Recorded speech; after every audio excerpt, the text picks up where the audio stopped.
Hey everyone, and welcome back to the channel.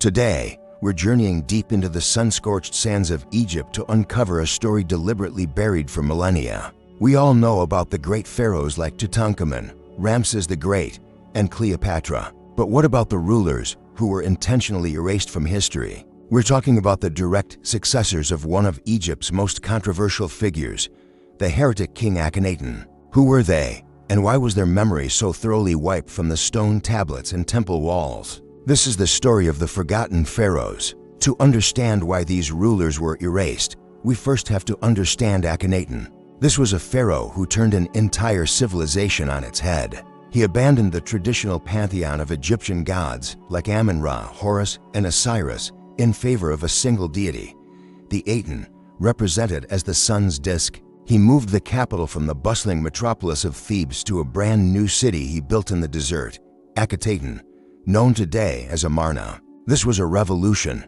not just in religion, but in art, culture, and politics. The traditional priesthood, particularly the powerful priests of Amun-Ra, lost their influence, their wealth, and their status overnight. For nearly 2 decades, Egypt followed this new, monotheistic path. But when Akhenaten died, a power vacuum opened, and the old guard was ready to reclaim control. What followed was a period of intense political turmoil and a systematic effort to undo everything Akhenaten had ever done. This brings us to our first forgotten pharaoh, Smenkhkare. The identity of Smenkhkare is one of ancient Egypt's greatest puzzles. For a long time, scholars debated who this person even was. Was Smenkhkare a man, possibly Akhenaten's brother or son?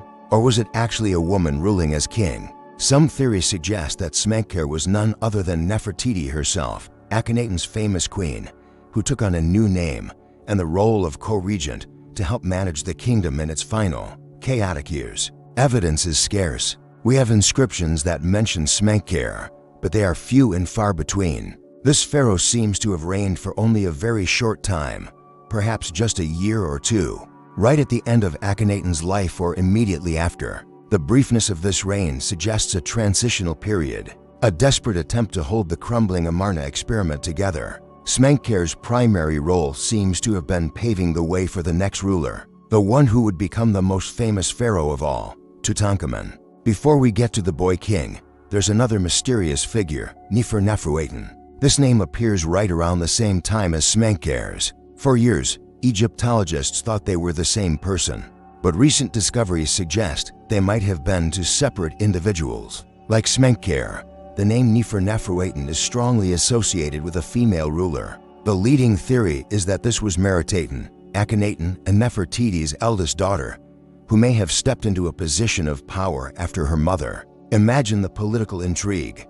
A family dynasty trying to maintain its grip on power as an entire country teeters on the brink of revolt. The lines are so blurred because the historical revisionism was so effective. Whoever Neferneferuaten was, her or his reign was also incredibly short-lived, a fleeting moment before the old ways came roaring back. These shadowy figures, Smenkhkare and Neferneferuaten, were the last gasps of the Amarna age. Their existence was an inconvenience to the narrative that the future rulers wanted to write. And that brings us to the boy king himself, Tutankhaten. Yes, you heard that right, Tutankhaten, not Tutankhamun. He was born in the city of Akhenaten, and his name originally meant living image of the Aten. He ascended to the throne as a child, around 9 years old. Can you imagine a 9-year-old being in charge of an entire empire? Of course, he wasn't ruling alone. He was guided by powerful advisors, most notably a high-ranking military general named Horemheb and a wise old courtier named Ea. These were men of the old world, men who saw the chaos of the Amarna period and knew that the only way to restore stability was to restore the old gods. Early in his reign, a momentous decision was made. The court abandoned Akhenaten's desert city and moved back to Thebes. Tutankhaten changed his name to Tutankhamun, living image of Amun, signaling a complete rejection of his father's monotheistic revolution. The temples to Amun-Ra and the other gods were reopened, their priests were reinstated, and their wealth was restored. This process is known as the Amarna Restoration. Under Tutankhamun's name, a decree was issued, now known as the Restoration Stela. It describes the state of the country in dramatic terms, claiming that temples had fallen into ruin and the gods had turned their backs on Egypt. It was a brilliant piece of propaganda. It positioned Tutankhamun not as the heir of a heretic, but as the savior who returned Egypt to its rightful path. For the rest of his decade-long reign, the country underwent a massive project of retraditionalization. The unique, elongated art style of Amarna was abandoned in favor of classic Egyptian forms. The names of Akhenaten, Smenkhkare, and Neferneferuaten were chiseled out of monuments. The goal was simple: to make it seem as if the entire Amarna period, and the pharaohs associated with it, had never even happened. When Tutankhamun died suddenly in his late teens, he was succeeded by his elderly advisor, A. Pharaoh A had been a powerful figure in the royal court for decades, serving under both Akhenaten and Tutankhamun. He had deep ties to the Amarna family. It's even believed he was Nefertiti's father. Despite this, A continued the work of erasing the Amarna past. He ruled for only about 4 years, a brief reign for an old man solidifying the return to tradition. He even usurped Tutankhamun's mortuary temple for his own use, a common practice for pharaohs looking to cement their legacy quickly. A's reign was the final nail in the coffin of the Amarna heresy. He was the bridge between the chaotic family dynasty of Akhenaten and the new, powerful military dynasty that was about to take over. And like his immediate predecessors, history would not be kind to him. The man who followed A was the general who had been pulling the strings all along, Horemheb.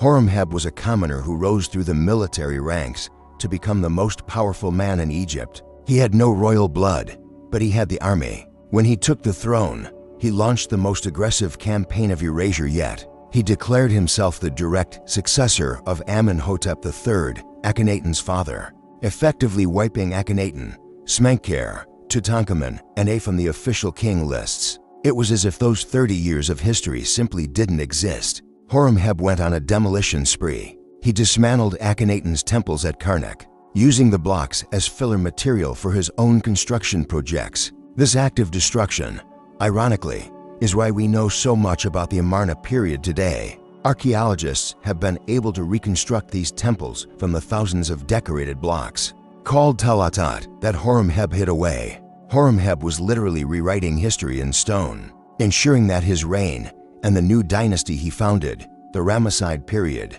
would be seen as the true, legitimate continuation of Egyptian glory. So why go to such extreme lengths? It was all about legitimacy and stability.